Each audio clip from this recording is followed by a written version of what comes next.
8 मार्च के दिन अगर आप सोशल साइंस यानी कि सामाजिक विज्ञान की परीक्षा देने वाले हैं तो यह वीडियो आपके लिए काफी ज्यादा इंपॉर्टेंट है, क्योंकि आज की इस वीडियो में बात करेंगे वायरल प्रश्न की जो आपकी सीधे परीक्षा में पूछा जाएगा, क्योंकि यह न्यू पैटर्न पर आधारित है। जिस प्रकार से आपका प्रश्न इस साल पूछा गया उसको देखते हुए यह क्वेश्चन को बनाया गया है, जो कि काफी इंपॉर्टेंट है। सीधे आपको प्रश्न आपकी परीक्षा में पूछा जाएगा। तो मैं आपसे रिक्वेस्ट करता हूं कि इस वीडियो को जब तक आप समाप्त न हो जाए तब तक आपको छोड़कर नहीं जाना है, वीडियो में बने रहना और जवाब देने का प्रयास करना है। इसी प्रकार से आपने देखा कि क्वेश्चन आपको एग्जाम में पूछा जा रहा था, है ना, यहाँ पे आपको सेट कोड मिल रहा था। तो सेम इसी प्रकार से घबराना नहीं है, एकदम डरना नहीं, लड़ना है। काफी बढ़िया क्वेश्चन पूछा जाएगा, आपको घबराना नहीं है, काफी बढ़िया क्वेश्चन आएगा, है ना। मन से डर को निकाल दीजिए। ये बिहार बोर्ड की गलती है जो क्वेश्चन पेपर को वायरल कर देता है और उसके बाद से कहता है कि आपको रद्द हो गया है, आप फिर से परीक्षा दीजिए। तो ये गलती है, लेकिन आपको मुंहतोड़ जवाब देनी है। तो ये वीडियो को शुरू करते हैं और देखते हैं कि क्वेश्चन हम सभी का क्या कह रहा है। तो सबसे पहला नंबर प्रश्न काफी कमाल का प्रश्न है कि इटली तथा जर्मनी वर्तमान में किस महादेश के अंतर्गत आते हैं। फटाफट बताइए कि इटली तथा जर्मनी वर्तमान में किस महादेश के अंतर्गत आते हैं। तो बिल्कुल इसका सही उत्तर हो जाएगा ऑप्शन सी नंबर,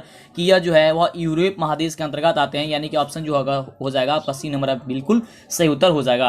अगला देखिए प्रश्न क्या कह रहा है, काफी कमाल का काफी शानदार प्रश्न है कि फ्रांस में किस शासन वंश की पुनर्स्थापना वियना कांग्रेस के द्वारा की गई थी। तो आप सभी को पता है कि बुर्बो वंश की गई थी, यानी कि ऑप्शन जो हो जाएगा वह सी नंबर हो जाएगा आपका बिल्कुल करेक्ट उत्तर। एकदम दिमाग में फिट करते जाइए, आपके पास काफी कम समय बचा हुआ है ना। जो भी चीज बताया जा रहा है और आपको पता है तो बहुत अच्छी बात है, आप नीचे कमेंट करके बताते जाइए और पूरे आप 5 मॉडल सेट सॉल्व कीजिए, जिससे कि आपको दिक्कत ना हो, कंप्लीट आपकी तैयारी हो जाएगी।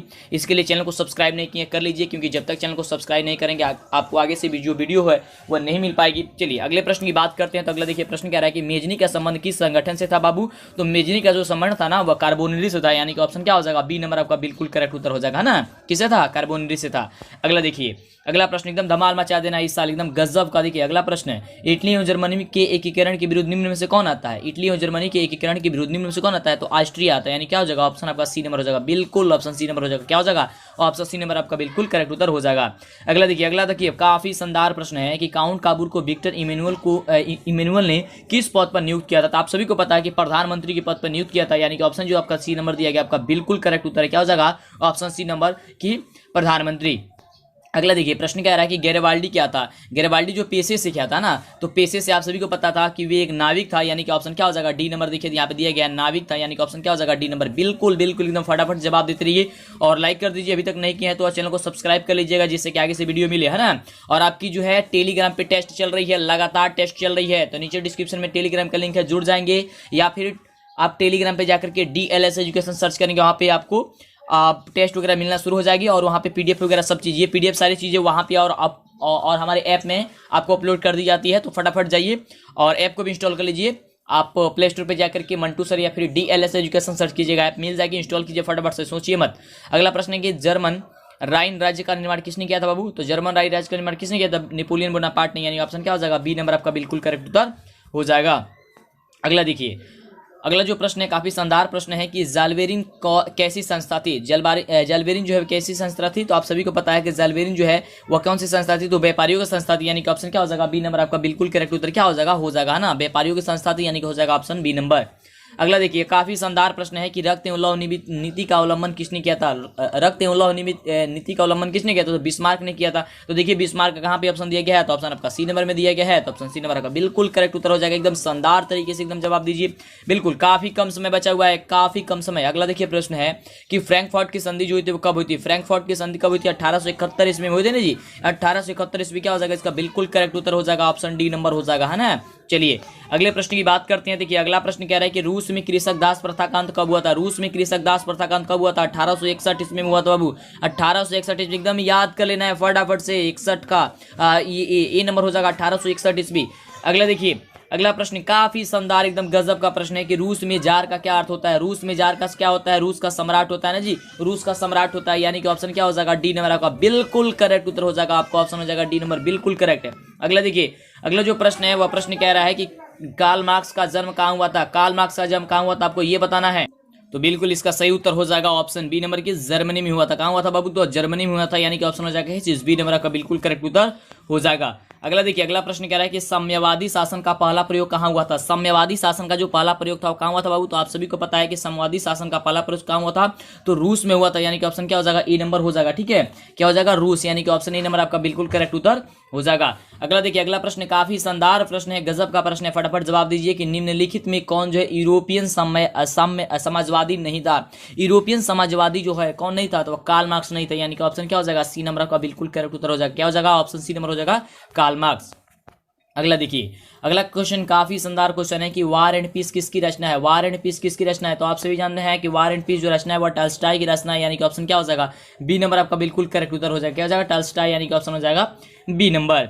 अगला देखिए, अगला प्रश्न बहुत ही अच्छी प्रश्न है कि बोल्शेविक क्रांति कब हुई, और जितने भी प्रश्न है आपके लिए काफी ज्यादा इंपॉर्टेंट है, क्योंकि पिछले साल किसी न किसी साल ये पूछा ही गया है, तो ऑप्शन हो जाएगा बी नंबर की नवंबर 1917, है ना। तो आप चैनल को सब्सक्राइब करके लगातार वीडियो देखिए, काफी कम समय बचा हुआ आपके पास, है ना, बहुत कम समय बचा हुआ आपके पास, तो फटाफट से चैनल को सब्सक्राइब कर लेंगे जिससे आगे से वीडियो मिले, है ना। अगला प्रश्न है कि लाल सेना का गठन किसने किया था बाबू, लाल सेना का गठन जो है किसने किया था, तो ट्रस्टी ने किया था, यानी ट्रस्ट की आपका क्या हो जाएगा, ऑप्शन नंबर सी हो जाएगा आपका, सी नंबर हो जाएगा बिल्कुल। चलिए अगला प्रश्न देखिए, क्वेश्चन कह रहा है कि काफी शानदार प्रश्न है कि लेनिन की मृत्यु कब हुई थी बाबू, लेनिन की मृत्यु कब हुई थी, 1924 में हुई थी ना जी, तो 1924 देखिए कहाँ पे ऑप्शन दिया गया, तो ऑप्शन आपका डी नंबर में दिया गया है, तो ऑप्शन डी नंबर आपका क्या हो जाएगा, बिल्कुल करेक्ट उत्तर हो जाएगा। अगला देखिए, अगला जो प्रश्न है वह प्रश्न कह रहा है कि ब्रेस्ट-लिटोव्स्क की संधि जो होती है किन दो देशों के बीच हुई थी, तो क्या हो जाएगा, इसका आंसर क्या हो जाएगा, फटाफट बताइए आपका। हाँ, तो इसका क्या आंसर हो जाएगा, ऑप्शन आपका डी नंबर हो जाएगा, रूस और जर्मनी के बीच हुई थी, तो रूस और जर्मनी के बीच, यानी कि ऑप्शन हो जाएगा क्या चीज, डी नंबर। ठीक है, चलिए अगला प्रश्न कह रहा है कि गदर पार्टी की स्थापना किसने किया, किसने और कब की थी गदर पार्टी की, तो आप सभी को पता है कि लाला हरदयाल 1913 ईस्वी में, यानी कि ऑप्शन क्या हो जाएगा, सी नंबर आपका बिल्कुल क्या हो जाएगा, उत्तर करेक्ट हो जाएगा। अगला देखिए, काफी शानदार प्रश्न है कि जलियांवाला बाग हत्याकांड किस तिथि को हुआ था। जलियांवाला बाग हत्याकांड जो हुआ था वह किस तिथि को हुआ था, आपको पता है कि 13 अप्रैल 1919 ईस्वी को हुआ था, यानी कि ऑप्शन जो हो जाएगा क्या हो जाएगा, ए नंबर आपका बिल्कुल करेक्ट उत्तर हो जाएगा। एकदम दिमाग में बैठाते जाइए, याद करते जाइए। चलिए अगला प्रश्न है, लखनऊ समझौता बाबू कब हुआ था, लखनऊ समझौता कब हुआ था, फटाफट बताइए। देखिए यहाँ पे ऑप्शन दिया गया है, लखनऊ समझौता की बात करें तो कब हुआ था बाबू, 1916 ईस्वी, यानी कि ऑप्शन क्या हो जाएगा, ए नंबर हो जाएगा। क्या हो जाएगा, 1916 ईस्वी, यानी कि ऑप्शन नंबर ए हो जाएगा।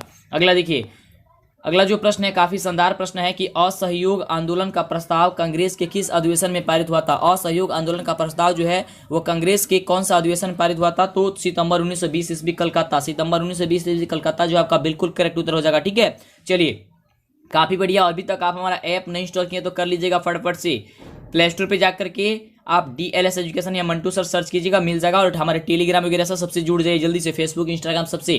चलिए अगला प्रश्न है कि भारत में खिलाफत आंदोलन कब और किस देश के शासक के समर्थन में शुरू हुआ। भारत में खिलाफत आंदोलन कब और किस देश के शासक के समर्थन में शुरू हुआ था, फटाफट बताइए। तो आपका ऑप्शन हो जाएगा ए नंबर की 1920 ईस्वी तुर्की। कौन सा हो जाएगा, 1920 ईस्वी क्या हो जाएगा, तुर्की हो जाएगा। ठीक है, आप याद करते जाइए, फटाफट से दिमाग में बैठाते जाइए, और याद है तो बहुत अच्छी बात है, जवाब देने का प्रयास कीजिएगा जिससे आपका रिवाइज हो जाएगा और आपको पता चल जाएगा कौन कौन प्रश्न ज्यादा इंपोर्टेंट है। अगला प्रश्न है कि सविनय अवज्ञा आंदोलन कब और किस यात्रा से शुरू हुई थी, तो सविनय अवज्ञा आंदोलन जो है वह 1930 ईस्वी दांडी यात्रा से शुरू हुई थी, यानी कि ऑप्शन क्या हो जाएगा, सी नंबर का बिल्कुल करेक्ट उत्तर हो जाएगा, सी नंबर। अगला देखिए, अगला जो प्रश्न है बहुत ही शानदार प्रश्न है कि पूर्ण स्वराज की मांग का प्रस्ताव कांग्रेस के किस अधिवेशन में जो हुआ था वह पारित हुआ था, तो आप सभी को पता है कि 1929 ईस्वी लाहौर। कौन हो जाएगा, 1929 ईस्वी लाहौर, यानी कि ऑप्शन जो हो जाएगा वह ए नंबर आपका क्या हो जाएगा, बिल्कुल करेक्ट उत्तर हो जाएगा, 1929 ईस्वी लाहौर। अगला देखिए, प्रश्न कह रहा है कि राष्ट्रीय स्वयंसेवक संघ की स्थापना कब और किसने की थी। राष्ट्रीय स्वयंसेवक संघ की स्थापना जो है कब और किसने की थी, तो आप सभी को पता है कि 1925 ईस्वी केबी हेडगेवार ने की थी, यानी कि ऑप्शन जो हो जाएगा आपका बी नंबर बिल्कुल करेक्ट उत्तर हो जाएगा कि 1925 ईस्वी क्या चीज, केबी हेडगेवार ने। अगला देखिए, अगला प्रश्न काफी शानदार प्रश्न है कि वल्लभ भाई पटेल को सरदार की उपाधि किस आंदोलन के दौरान दी गई थी। वल्लभ भाई को सरदार की जो उपाधि दी गई थी वो किस आंदोलन के दौरान दी गई थी बाबू, तो बारदोली आंदोलन के दौरान दी गई थी, यानी कि ऑप्शन जो हो जाएगा वह ए नंबर आपका क्या हो जाएगा, बिल्कुल करेक्ट उत्तर हो जाएगा कि बारदोली आंदोलन के दौरान दी गई थी। अगला देखिए, बहुत ही शानदार प्रश्न है, प्रश्न कह रहे हैं कि रंपा विद्रोह कब हुआ था। रंपा विद्रोह कब हुआ था, फटाफट बताइए। तो जो रंपा विद्रोह हुआ था वो क्या हुआ था, 1918 में हुआ था, यानी कि ऑप्शन क्या हो जाएगा, सी नंबर आपका बिल्कुल करेक्ट उत्तर हो जाएगा। ठीक है, तो फटाफट से आप याद करते जाइए, दिमाग में बैठाते जाइए। चलिए अगला प्रश्न देखिए, काफी शानदार प्रश्न है, जवाब देने का प्रयास करेंगे। हिंद चीन क्षेत्र में कौन से देश आते हैं। हिंद चीन क्षेत्र में कौन सा देश आते हैं, तो कम्बोडिया, वियतनाम और लाओस, यानी कि ऑप्शन क्या हो जाएगा, सी नंबर हो जाएगा कि कम्बोडिया, वियतनाम और लाओस हो जाएगा, ऑप्शन हो जाएगा सी नंबर। अगला देखिए, अगला जो प्रश्न है कह रहा है कि प्रश्न की अंकोरवाट का मंदिर जो है वह कहाँ स्थित है। अंकोरवाट का मंदिर कहाँ स्थित बाबू, तो कंबोडिया में स्थित है, यानी कि ऑप्शन क्या हो जाएगा डी नंबर आपका बिल्कुल करेक्ट उत्तर हो जाएगा कंबोडिया। क्या हो जाएगा, ऑप्शन डी नंबर हो जाएगा कंबोडिया। अगला देखिए प्रश्न काफी शानदार प्रश्न है कि हिंद चीन पहुंचने वाला प्रथम व्यापारी जो थे वह कौन थे। हिंद चीन पहुंचने वाले प्रथम व्यापारी कौन थे, तो पुर्तगाली थे, यानी कि ऑप्शन क्या हो जाएगा सी नंबर हो जाएगा आपका बिल्कुल करेक्ट उत्तर। एकदम याद करते जाइए फटाफट से। अगला देखिए, अगला प्रश्न क्या कह रहा है कि हिंद चीन में बसने वाले फ्रांसीसी कहे जाते थे, तो कोलोन कहे जाते थे, यानी कि ऑप्शन क्या हो जाएगा आपका ऑप्शन हो जाएगा सी नंबर। क्या कहे जाते थे, कोलोन, यानी कि ऑप्शन हो जाएगा सी नंबर हो जाएगा। अगला देखिए, अगला प्रश्न काफी शानदार प्रश्न है कि नरोत्तम सिन्हानु कहाँ के शासक थे। जो नरोत्तम सिन्हानु थे वह कहाँ के शासक थे, तो आप सभी को पता है कि वह कंबोडिया के शासक थे, यानी कि ऑप्शन क्या हो जाएगा डी नंबर आपका बिल्कुल करेक्ट उत्तर हो जाएगा। क्या चीज, कंबोडिया। क्या हो जाएगा आपका ऑप्शन हो जाएगा डी नंबर। अगला देखिए, अगला प्रश्न काफी शानदार प्रश्न है कि the history of the Laos of the Vietnam किसने लिखा था। The history of the Vietnam of the Laos किसने लिखा था, आप सभी को कई बार बताया है कि फाई बोईचाओ ने लिखा था, फॉन बोईचाओ ने, यानी कि ऑप्शन क्या हो जाएगा बी नंबर आपका बिल्कुल करेक्ट उत्तर हो जाएगा।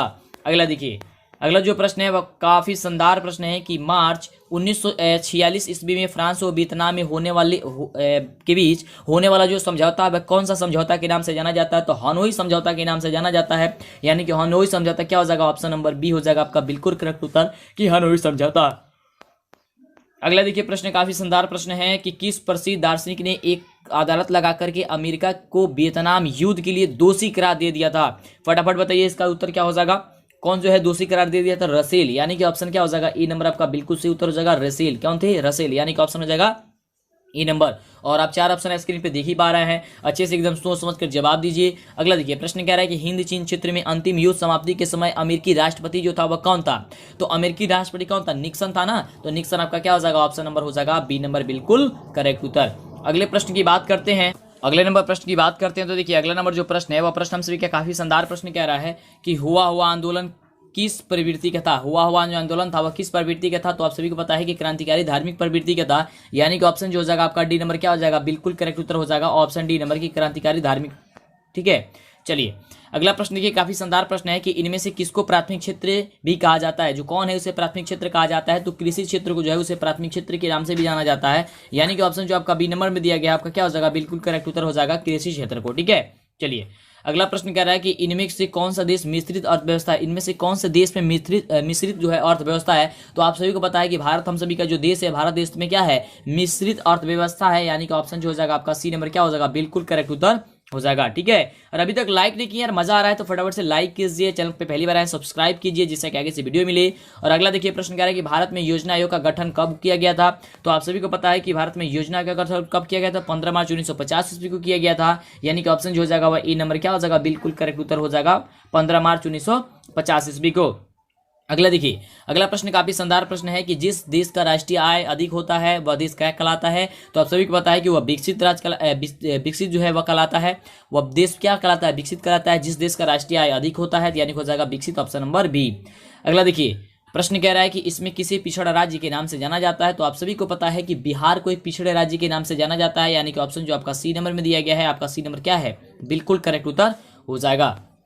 अगला देखिए, अगला जो प्रश्न है बहुत ही शानदार प्रश्न है कि निम्नलिखित में कौन सा विनिमय का सर्वोत्तम माध्यम है। विनिमय का सर्वोत्तम माध्यम क्या है, ऑप्शन देखिए कह रहा है कि वस्तु, मुद्रा या फिर चमड़ा या फिर इनमें से कोई नहीं, तो इसमें क्या हो जाएगा ऑप्शन हो जाएगा बी नंबर की हो जाएगा क्या चीज मुद्रा। क्या हो जाएगा ऑप्शन आपका बी नंबर हो जाएगा मुद्रा।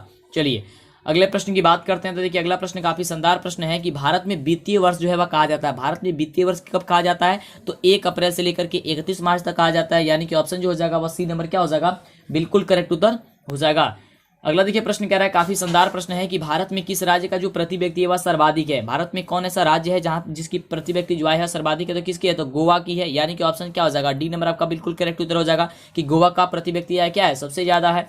अगला देखिए, बहुत ही शानदार प्रश्न है कि बिहार में किस जिले का प्रति व्यक्ति आय जो है वह सर्वाधिक था। बिहार में किस जिले की, तो बिहार में जब किस जिले की बात की जाती है तो पटना जिले है ना, तो पटना जिला आपका क्या हो जाएगा ऑप्शन नंबर ए हो जाएगा। बहुत ही शानदार है ना, चलिए क्या हो जाएगा ऑप्शन नंबर ए हो जाएगा। एकदम धमाल मचाना इस साल, एकदम गजब का मार्क्स लाना आपको है ना। चलिए अगला प्रश्न देखिए, उत्पादन एवं आय गणना विधि आर्थिक दृष्टिकोण से है, बताइए उत्पादन एवं आय गणना विधि आर्थिक दृष्टिकोण से क्या है, सहज, वैज्ञानिक, व्यवहारिक या फिर तीनों, तो क्या हो जाएगा ये तीनों हो जाएगा, यानी कि ऑप्शन क्या हो जाएगा डी नंबर हो जाएगा कि सहज भी है, वैज्ञानिक भी है और व्यवहारिक भी है, यानी कि ऑप्शन हो जाएगा ये तीनों। अगला देखिए, बहुत ही शानदार शानदार एकदम गजब का प्रश्न है कि इनमें से कौन जो बहुराष्ट्रीय कंपनियां हैं ही नहीं। वो कौन जो है वो बहुराष्ट्रीय कंपनियां नहीं है? फोर्ड मोटर्स, पतंजलि, पार्ले या कोका कोला। तो देखिए फोर्ड मोटर्स आपका बहुराष्ट्रीय कंपनियां हैं, पार्ले आपका बहुराष्ट्रीय कंपनियां हैं, अब कोका कोला तो आप जानते ही हैं, इसका नाम तो ज्यादा सुने होंगे है ना, कोका कोला, क्योंकि आप पेप्सी अब गर्मी का दिन आ ही रहा है, आप पीते होंगे। चलिए तो क्या हो जाएगा इसका? पतंजलि जो है आपका बहुराष्ट्रीय कंपनियां नहीं है, पतंजलि है ना, तो क्या हो जाएगा? ऑप्शन नंबर बी जो हो जाएगा वो हो जाएगा कि पतंजलि जो है क्या बहुराष्ट्रीय कंपनियां नहीं है।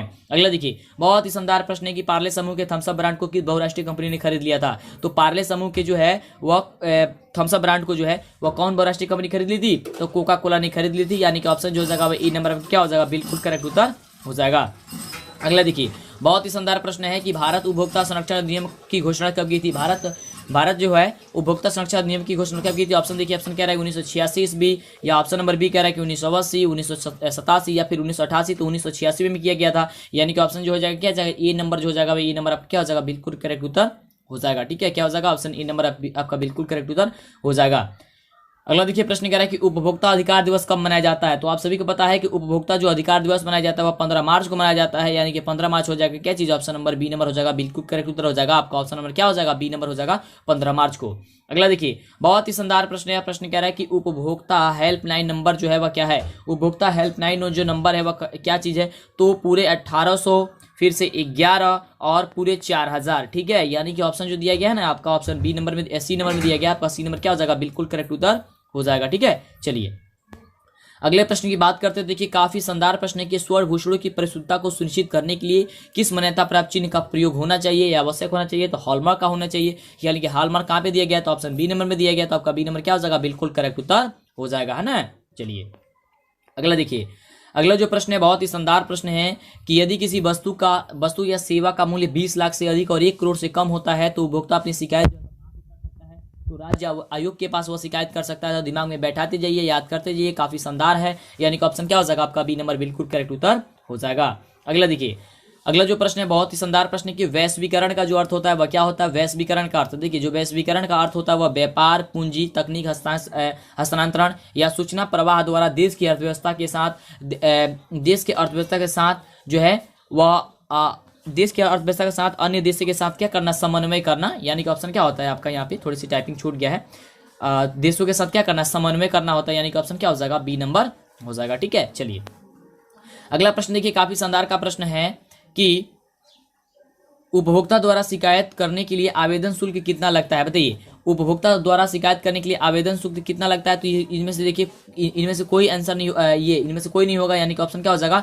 डी नंबर हो जाएगा। क्या हो जाएगा? ऑप्शन डी नंबर होगा, इसमें इनमें से कोई नहीं। चलिए अगले प्रश्न की बात करते हैं। तो अगला प्रश्न देखिए काफी शानदार प्रश्न है कि सन 2008 से लेकर के 2009 के अनुसार भारत की औसत प्रति व्यक्ति आय कितनी थी? तो 25,494 रुपए, यानी कि ऑप्शन क्या हो जाएगा? बी नंबर आपका बिल्कुल करेक्ट उत्तर हो जाएगा। और आप हमें अंतिम में जरूर बताइएगा कि आप कितने प्रश्नों का बिल्कुल सही जवाब दे पाए हैं। अगर आप कम जवाब दिए हैं तो फिर इसे पीछे आप करके आप फिर वीडियो देखिएगा, फिर जवाब देने का प्रयास कीजिएगा। ओके, चलिए अगले प्रश्न की बात करते हैं। तो अगला प्रश्न जो है हम सभी का काफी शानदार प्रश्न है कि कोयला किस प्रकार का संसाधन है? कोयला किस प्रकार का संसाधन है आपको ये बताना है। तो देखिए कोयले की बात करते थे, किस प्रकार का संसाधन है आपको ये बताना है।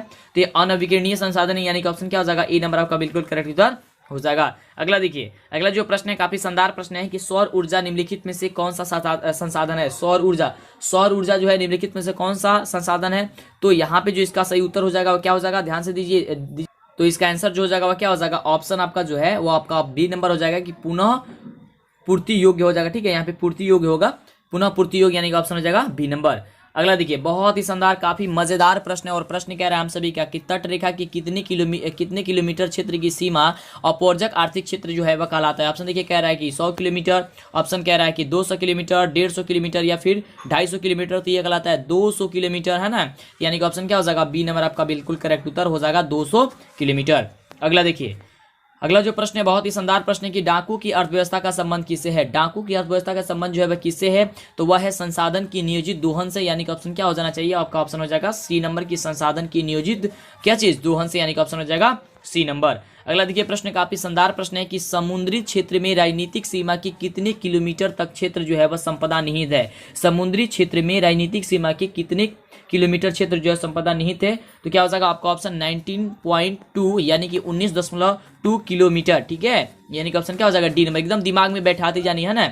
चलिए अगला प्रश्न देखिए, कह रहा है कि पेट्रोलियम किस प्रकार का संसाधन है। पेट्रोलियम जो है किस प्रकार का संसाधन है, आपको बताना है। नवीकरणीय या अनवीकरणीय या फिर जैव या फिर क्या हो जाएगा अजैव। तो पेट्रोल जो है क्या है, अनवीकरणीय संसाधन, यानी कि ऑप्शन क्या हो जाएगा, ऑप्शन आपका ए नंबर क्या हो जाएगा, बिल्कुल सही हो जाएगा।